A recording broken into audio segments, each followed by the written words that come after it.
Hello అందరికి, నేను kitchen లో పోయానంటే వంట మొత్తం కంప్లీట్ అయ్యే వరకు కూడా హాల్లో కానీ బయటికి కానీ ఈ రోజైతే మా స్పెషల్స్ అయితే నేనైతే ఎంతో ఇష్టపడే ముద్దపప్పు, మామిడికాయ పచ్చడి, గోంగూర, ఎల్లిపాయ కారము, టమాటా పప్పు, నెయ్యి, అందిట్లో బూంది, చల్లమిరపకాయ. వంటగదిలో ఉన్నంతసేపు నేను ఆ వంట అవుతా ఉంటే ఏదో ఒక పని కల్పించుకుంటా, తోముకుంటా, కడుక్కుంటా ఆ వంటగదిలోనే ఉంటాను నేను. మా ఇంట్లో అయితే నెయ్యి తినేదాన్ని నేను ఒక్కదాన్ని. ఈ మధ్యకాలంలో ఒకసారి మేము బయటికి పోయాము, వచ్చేసరికి 10:30 అట్లా అవుతుంది.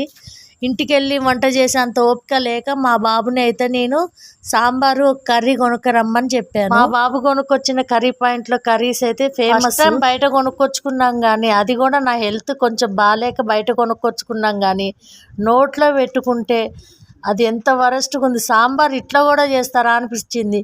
ఆ బీరకాయ పప్పు అంటే అస్సలకే బాగాలేదు. Please subscribe my channel. నా ఛానల్ని సపోర్ట్ చేసి లైక్ చేయండి.